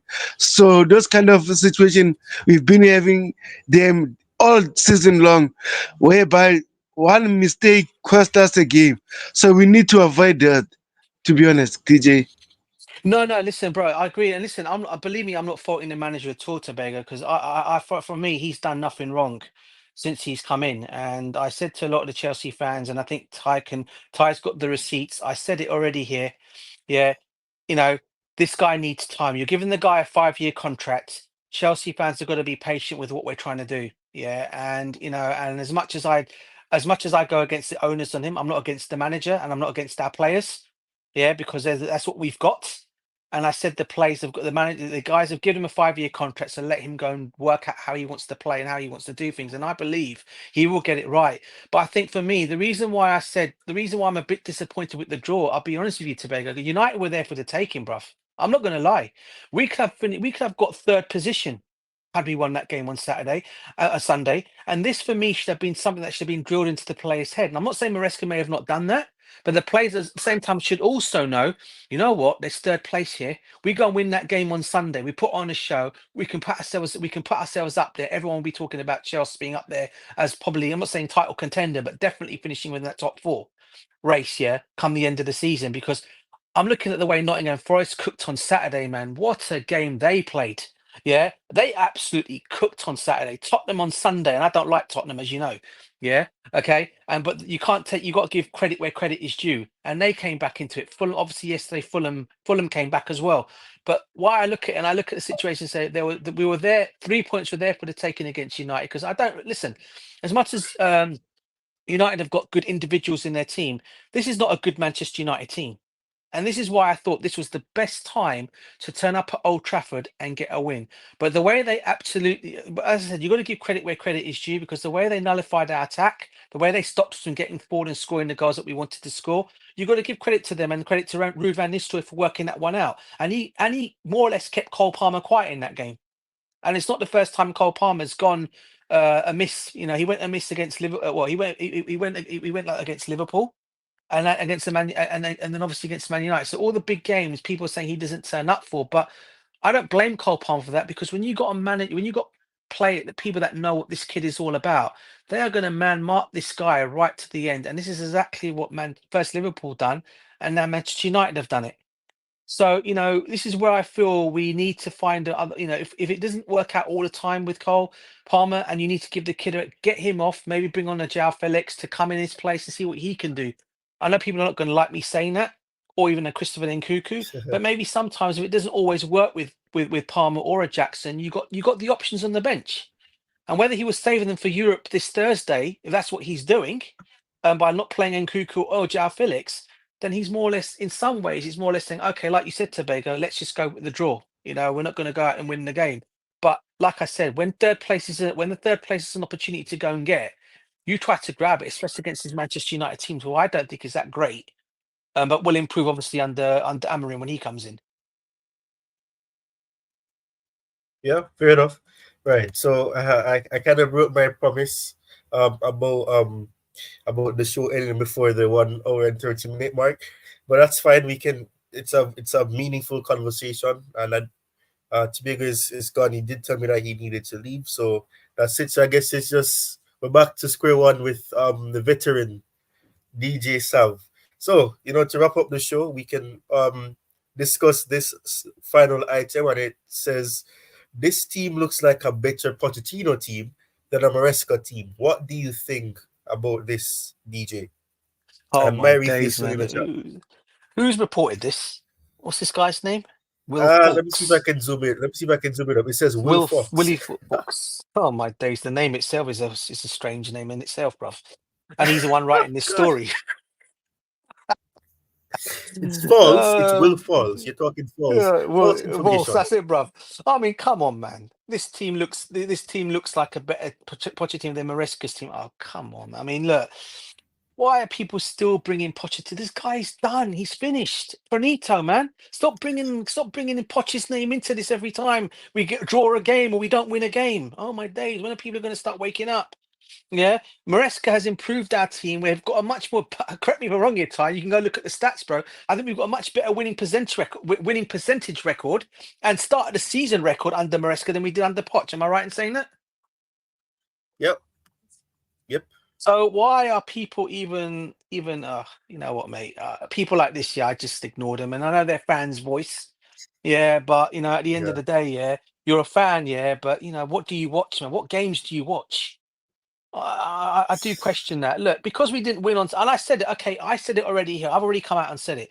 That game against United should have been a must-win for. I mean, not a must-win, but should have been a winnable game for us on Sunday, right? Because of the way Yeah. United are at the moment and where they are in the league. Yeah, we should have turned up to Old Trafford. I'm not saying play them off the park, but got a win at least in that game. Yeah, but we didn't. And as I said, you can't knock United because the way Ruud van Nistelrooy had it, he's only got 4 games in charge here. They're all home matches, by the way, for Ruud van Nistelrooy, right? A legend of that football club. We all know what he did in his time at Yeah. United, yeah? So we know he knows how to score against us as well. Let's be real here. So he knows how to nullify us down, man. This is exactly what he done. He stopped the best player on the pitch by far in Cole Palmer and stopped him from getting what he wanted to get, from scoring the goals and causing problems for us or or causing problems for them, right? And he did that. And and look, at the end of the day, this is what I keep saying to fans. When it all goes well with Cole Palmer and he bangs in a hat trick, oh yeah, Cole, oh it's Cole Palmer, because he hasn't done it against Man United. Yeah, fans are like, oh, Cole Palmer. Listen. I get what everyone has said. He did have a bad game on Sunday. I'm not gonna, and I think if you ask Cole Palmer outright, he'll probably turn around and say, "Do you know what? Yeah, I had a bad game for that game. Because it should have been a game that we should have really gone and won, as I said, especially against this United team. And I don't care it's at Old Trafford, but we should have still gone and got a victory there. But it didn't happen. But to turn around and say this thing about Pochettino, mate. I mean, when are people going to just stop this whole Poch thing? Yeah, it's Maresca now. Yeah, this is our manager. Yeah, or our head coach. This is how we're going to go forward and for the future. Hopefully, for the next 5 years with this guy. Yeah. Okay, and let him do what he needs to do. And I believe in this guy. I think he'll do really, really well. I think he's got all the ingredients to be an excellent coach. And I think, if we end up getting a great result against this whatever they're called, this team we're playing on Thursday, right? Okay, it'll probably be a whole change 11. That'll give the team confidence to go into the Arsenal match on Sunday with confidence to go and get something out of that game. So this is why I keep saying to everyone, yeah, be patient, yeah. Don't start, start throwing all your toys out of the pram here because we didn't get a victory. I'm disappointed we didn't get a victory against United, but we didn't play badly at the same time either. We didn't play badly either. It's just that Old Trafford is a very hard place at all times to go there. And when you've got a team that is struggling as they've been struggling, a massive team by us, one of the biggest teams in the world, struggling at their own ground, their own patch, and lying 14th in the league, of course they're going to try and have some kind of a reaction. And it's exactly what they did against us that day. They didn't beat us. We didn't beat them. But as I keep saying, we should have won that game. So none of this Pochettino Maresca nonsense. Yeah, because it's just absolute garbage now. Pochettino's managing the USA. So let's leave it at that standards, yeah, and that's it. Honestly, mate. Yeah, yeah, yeah. Because you want to see what this is true. True, we are better compared to last season, 100% Mary. And he's saying this as well. That's the thing, DJ. People never get over their ex. Oh, Yeah, Lord. bruv. 100% my big up to you, brother. 100%, mate. They never do. Yeah, yeah, they The don't. ex is there. It's true. She's That's always true. she's always there lurking in the background. Oh, what happens if everything could have been better? What happens if this and what happens? Forget what happens and move on with your life, man. You moved on now. You found yourself a better girl in terms of, I'm not talking about him by the way, but in general, who's what exes here. If you found yourself a nicer girl, yeah, you move on with her. Your ex is your ex. It's done. It's finished. Boom. Over. In the same situation, the manager situation. Poch is done. He's over. He done as well when he was there. He got a sixth position, right? But he's over. This is Maresca now. So start backing your manager. Don't start Yeah, bringing Pochettino's name into everything, man. Come on, fans out there. Come on. Sorry, Ty. yeah, that's true. Yeah, no, no, man. That's fine. That's fine. Um, but yeah, that's 100% true. That is factual as well. But yeah, that's the final item. But I want to give my 2 cents on this. It's most Go for it, bro. definitely not just a better Pochettino team. That's definitely not the case. It's a Maresca team. The way that we're Yeah. playing is completely contrasting to how we played under Pochettino. We're seeing players improve. We've seen players actually knowing what to do or not colliding into each other and looking uncertain. The patterns, the way that we move the ball, the you can see the build up. You can understand what needs to be done. We're not there yet. Bobby would say Mm-hmm. that he doesn't think we will be where we need to be until Yeah. probably the latter parts of December or December. We're getting close, Agreed. but there's certain things that we're still trying to do. We know James is back now. We're trying to find a way to put him into the team, let him play because he's the captain. He wears the armband, so you have to play him in that sense. You need a captain on the pitch, so that is another issue as well. And we have to try to find a way to accommodate him, and also have a way for Gusto to play. But people will argue the B team, which I hate to say, but we do have a B team because we have players who obviously Yeah. don't play in the Premier League, and we have some that play the cup. So obviously he could perhaps fall in that category, or probably he rotates with James because James still needs to be managed in terms of minutes. But 100% disagree with this. This is not a better Pochettino team. It's a Maresca team. I get to be saying that these are players mostly from what Pochettino worked with. Jackson came in before Pochettino, I believe. Correct me if I'm wrong. And other Yeah. players. I don't think there's any player that Pochettino. Well, let me think about it. Pochettino. Well, no, that's not the case. I don't recall. What did we sign under Pochettino? I'm actually puzzled though. What did we What was sign that, under bro? Sorry. Pochettino? Under Pochettino, who we signed? Yeah. Under Pochettino, who do we bring in? We got in Sanchez came in beforehand. He came in when did Sanchez come in, or did he come in under Graham Potter? I can't remember. Sanchez, Oh. Desassi. Did Ah, Desassi come yes. The under him, Sassy. or was Yeah, he the under Sassy came on the. Desassi? Yeah, the Sassy Yeah, came on the pots. yeah. Yeah. I don't think who are the players that we brought in under the Pochettino reign now. This is going to puzzle me now because we've got Sanchez. Yeah, Sanchez. We signed Sanchez on Sanchez. the Pochettino. Oh God, and Yeah. what a worse signing that's turned out. And listen, Ty, can I have my 2 cents on Sanchez, please, here, because I'm getting Yeah. tired Go of some for of it. the Go for it. Chelsea. I'm getting tired of some of the Chelsea fans actually highlighting this guy as something of an excellent goalkeeper. Yeah, let's put it out there. The guy is crap. CRAP. The guy is a Okay. rubbish goalkeeper, right? Okay. You know he's going to concede. He's going to cost us games every time we play, week in week out. He's either going to do something so stupid and lapsy daisy, which will either make a foul in the area and cause a penalty kick. He's going to kick the ball to the opposition player rather than kick it to Rose Z when he needs to do it. And every time he does that, we're going to get cost. We're going to get found out. And that is what everyone's weakness is. Target the goalkeeper. That's what the new number one rule is when they come out. Target that goalkeeper because their defense, they know the defense are just so nervous with this guy in goal that even they're making stupid mistakes. Because they're looking at the Yeah. back of them and they're thinking, I don't see Carlo Cudicini there. I don't see Peter Cech. I don't see even Courtois there. Instead, I see Robert Sanchez. Yeah, the number 3 goalkeeper from Brighton. Yeah, who came to Chelsea. The guy, listen, people can go on, and I know one guy who would disagree with me because I know doesn't like to blame Sanchez for anything for whatever reason it is. But I can say right now, Sanchez is going to cost us in games, and we need to. This is something we need to look at. And listen, Jorgensen's the other guy, right? And listen, I want to give this guy an opportunity as well. But this guy's got mistakes in him as well.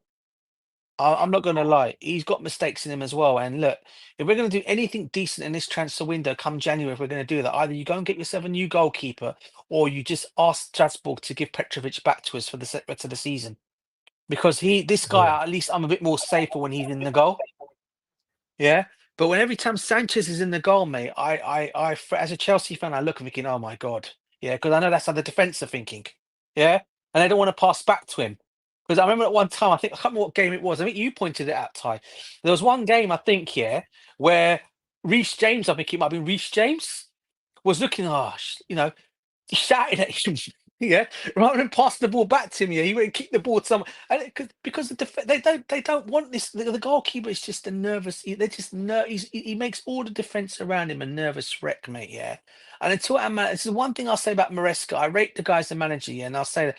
But how he's got this confidence in Sanchez is beyond me. It really is. And look, he'll make a good number 2 or number 3.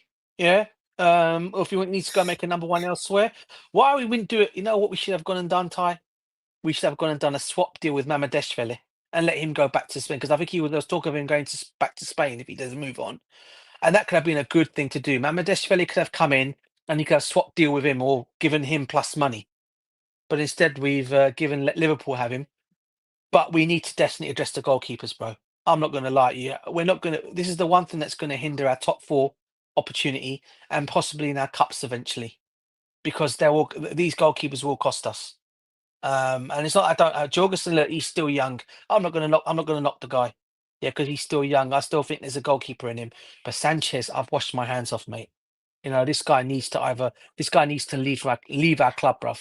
And this is not me being disrespectful or rude on him. I just don't rate him as a goalkeeper. And I think he needs if they're going to make any sales come January, he needs to be one of them. But Maresca, for whatever reason or another, doesn't seem to think what we think. He seems to think he's a good goalkeeper. I mean, what are your thoughts on it, bro? I mean, if you come right in saying what I'm saying, or I'm a bit too harsh. I mean, you're speaking your brutal truth. I mean, I'm not a player. I'm not a player. Yeah, I'm definitely not a player. I'm not a fan who will I won't be blunt with what I say. I will criticize players. But probably that's something I need to probably do more because I do actually agree with you. I wouldn't say it the way that you said it. What you said is true. Oh God. If we want to be successful, we cannot keep Sanchez in goal.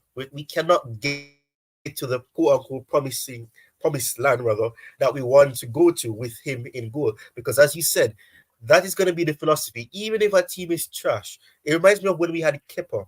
And Yeah. people and what players will do, they say, "Oh, let's just take a long shot from outside the box," because they know that he's the Yeah. likelihood of Leave him a top stopping corner. it's slim. Yeah, so that's the thing. Just pressure Sanchez. He's gonna make a mistake, and we saw him make like 5 mistakes in the first half alone. I think there was a game Yeah. before that against no, the game I think it was Liverpool. He passed the ball and he was so lucky that the ball bounced off. I don't know who it was. He bounced back right into his hand. I'm like, what is wrong with this guy? Come on, man. Sanchez, you're 27 years old. You're supposed to be a senior player. Why I don't get it. But yeah, but as you said, like, I don't know what Maresca sees in him. I'm shocked. I don't know if some data is giving them that vibe that, oh yes, he will be able to let his distribution catch up with his talent, as Matt Law quoted. I don't know. It's shocking to me. I don't think he's good enough for I mean, Chelsea.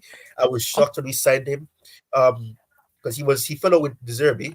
But I will let you go, yeah. DJ. But yeah, I'm shocked that we signed him. Listen. Before anyone comes at me, listen. I'm one for no hate on my plays, and I don't hate on the guy. Let's make this one straight out there, yeah. And I'll put this one out there. Everyone knows I support all my players, and including him as well. Yeah, But I've seen enough of him to say, and then listen, I go and watch their matches, bro. Yeah, and every time I go and watch them at the bridge, right? I mean, even at Liverpool, I went to the Anfield game as well, mate. And every time this guy had the ball or was anywhere near him, made a lot of the fans were like, a lot of the fans were just nervous because they just don't know what was going to happen with him next because he's so erratic. I mean, he's cost us, and this is what I keep saying, right? Yeah, the defense, and listen, I'm not taking, and listen, I'm not going to, by me criticizing him, doesn't mean I'm not criticizing the defense because the defense play a part in it as well. And they need to buck up their ideas as well. However, what I will say is when you got a defense that is already nervous because they're conceding goals stupidly and they can't, they look at the next thing that's after them, which is the goalkeeper who they can pass back to. And over the years, as I keep saying, I mentioned the likes of Cech, Kudachini, Courtois, and all that ilk of goalkeepers. We've always had a good number two that always comes in if the chips are down and the goalkeeper's injured or whatever. This time round, you've got Bettinelli, who's still at the football club, who I don't even trust either. Yeah, obviously you've got Jurgensen, who's still young. I'm not going to knock this guy either because he's still young. He's a very good. I think for me, he'll become very good in the future. Okay, and then you've got probably, and I can't believe I'm actually saying this, bro. You're going to laugh at me when I tell you. We've got our best goalkeeper out on loan at the moment in Kepa. Yeah, okay. We moan oh about my his shot day. stopping from distance, right? Yeah, but at least his shot stopping is better. And his penalty kicks, he can save penalty kicks. Yeah, and I know it sounds shocking, right? Me saying that, and when you say we say that, why are you saying about the DJ? I can't believe what you just said about Kepa. I think Kepa's better than Sanchez, bruv. I'm just going to say it out right there, and out right now. Yeah, he's better than Sanchez. And at least we will not. Okay, the only time Chelsea fans used to get nervous of Kepa, let's be real, bro, is when any shot from distance. Yeah, we always knew at the back it's going to hit the back of the net or from free kicks. Sometimes hit the back of the net. But with Sanchez, it's like he's going to either cause a foul, he's going to pass the ball to one of the players, or he's going to kick the ball out of play. Sorry, he's not going to kick the ball out of play as he should do. He'll pass it to one of the opposition players, or he'll concede a penalty kick or whatever it might be. Yeah. So for me, look, that's my only thing. And as I said, it's no hate towards him. I just don't think he's good enough for Chelsea. And maybe there'll be some fans out there that are thinking, DJ, you're wrong. I think you're wrong there. I think about 98% of the Chelsea fan base probably agree with what I'm saying. And you've got probably 2% that probably say no. Keep, Sanchez is good. Yeah.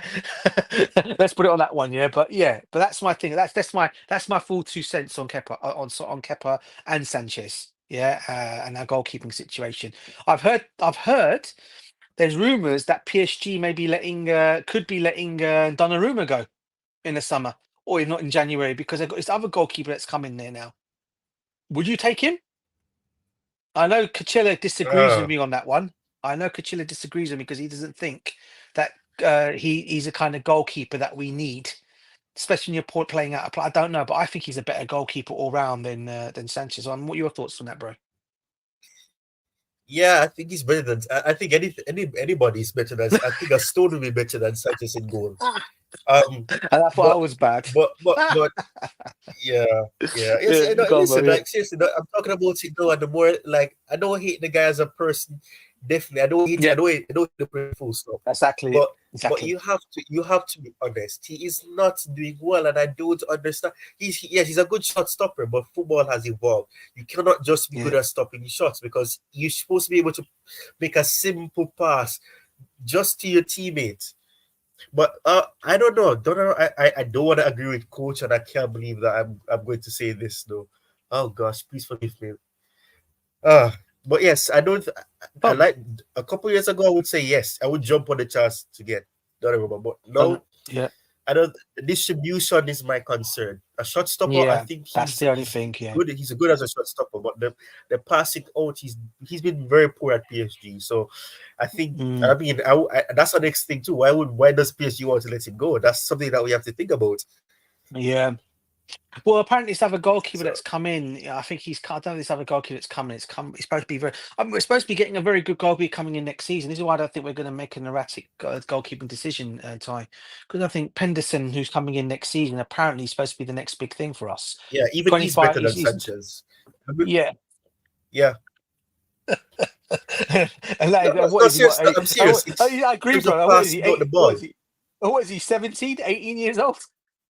something like he's probably younger than I am, which shows how bad it is, Yeah, literally. yeah, bro. I So mean, I mean, look, listen, as a son, and listen, bro. It's not a sin. Let's put this one out there. It's not a sin for us to say Sanchez is a lame goalkeeper. Yeah, there's no hate on it. It's just he's a lame goalkeeper, and he's not the answer for Chelsea Football Club. Yeah, as simple as that. Yeah, I'd rather go back to Hilario, who people used to laugh at and call oh him god, hilarious. Yeah, I'd oh rather go back to him, who's our goalkeeping coach, by the way, who might be taking up a job in the England setup, by the way, under yeah, Thomas Tuchel. that's what I Yeah, noticed. Yeah, he's and been asked to leave. people used to call him hilarious. Yeah, okay, but I tell you what, he's a better goalkeeper than Sanchez, bruv. I tell you that right now. Honestly, bring him back from retirement, man. Goalkeeping coach, bring him back. Oh boy, Anything, bro, but Sanchez. Honestly. And as in a joke, I said I'm not going to knock too much on because the guy's still a young kid. Yeah, he's still young, learning, right? And he's going to have he's going to have. Let's be honest, he's going to have moments where he's going to make mistakes. Yeah, he's young. You expect that, yeah, right? But Sanchez, yeah, bro, the guy's 27 years old, mate. As you just said, I was only listening to. The guy should know a little bit more better, and he's had more prem experience than this kid has. So the guy's got yeah, no excuses. He really doesn't have no excuses, man. Honestly, But as I said, I can't argue with the manager, bro. He obviously seems to think he's the guy. I mean, I could disagree. I disagree with what the manager's doing in terms of Sanchez, but I won't disagree with if he thinks he's the guy for us. Then, mate, what can we say? It's what it is. But as I said, for me, he's not the answer for me. For me as a Chelsea fan for a long, long, long time, bro. He's not the answer for us. I'm sorry, but he ain't. yeah. That's true, and that's fair. I hope Ayuni will forgive me. He told me that he doesn't want the show to pass 1 hour and 30 minutes. We're almost at 2 hours, but that's fine. It's been Yeah, a sorry, bruv. meaningful conversation. So Yeah. I hope you will forgive me for that because I'm his substitute just for now. I'm his understudy. This is his All right. segment, but he's unwell, so I stepped up. I hope he Just gets to better. help Big him up to out. him. Yeah, I hope he's Big well, up to man. him. Yeah, yeah. So for those people, because this says there's it says there are people watching still. So you guys Yeah, send a blue heart for Ayodi in the chat. He'll be watching this back as well. So you can so let him know that you're with him. So send a blue heart for him, for him to get well soon and get better. But yes, um, we've come to the end of episode 5 of Chelsea Socials. I hope you guys enjoy this. For those who'll be watching this after, because I know that Champions League matches are coming up. hmm Other matches are gonna be played. Some matches have already gone already. So send some blue hearts for Ayodi. But this is the end yeah, of this segment, this episode. This is episode 5 of Chelsea Social. It's still in its baby stage. And Garvan comes in just as I'm about to say goodbye. Big up to you, Garvan. I big hope up, you're well. Garvin, Thank big you up, for bruv. joining. You're late, but it is what it is. Bills don't pay themselves, as coach would say. So I know you've been working. DJ came on a later stage, but I had to give him at least 20 more minutes because he came on, and I wanted his 2 cents, and he's done a lot. I know this gives me deja vu. As I said, you're a veteran of the channel, DJ. You're one of Thank you, the bruv. first. It's You always were a the pleasure first. talking to you. Yeah, Always a you pleasure, you were bruv. the first, man. You were the first panelist on the channel. When I rebranded and I started this channel after I had another channel before. So this is a very good moment. We're back to square one. It's been full circle. Yeah, lateness is greatness, Garford. Yeah, lateness is Yeah, greatness. But spot on, bruv, spot on. yeah, but big up to you, Nehemiah. Pauli, I had you coming up for a long time, but I didn't acknowledge you're probably gone now. But yeah, we bet you win the next week, 100%. We need that bragging rights over Arsenal. I'm still looking to book one of the most popular Arsenal fan channels to do a collab with me for the preview of that match, because I need to do more previews, preview the matches. I'm still waiting for a response from him. I'm not going to tell you who that is, but if you see a preview scheduled for the upcoming match on Sunday, and you see a particular name, you know that I discussed it here first. Nehemiah Foley, before I go, this is gonna go to 2 hours. I'm sorry. I have to acknowledge the people who are talking. I'm sorry. Nehemiah Foley, Palmer not in training. We are finished. I don't think so. Why is the numbers Ah, going up come now? on. This is every time I'm about to end the show, the numbers are going up. Now it says 10 Oh, no, people are no, no. watching. Unbelievable. Oh my goodness. Yeah, but thank you guys who are coming in now. Appreciate you guys. Thank you so much for watching. This is episode 5 of Chelsea Social, as I said before. We'll see you guys next time. Keep the blue flag flying high. Come on, Chelsea. You will see a match review for the match against Noah on Thursday, Conference League. But with that being said, I'm going to invite you guys once more to like, share, and subscribe. And you guys will see Smash the Ayoni like, back people. hopefully next week. Yeah, smash the like button, as DJ says. And we're out. Peace, guys, and Peace, everyone. Up the cheers. Chelsea. Yeah.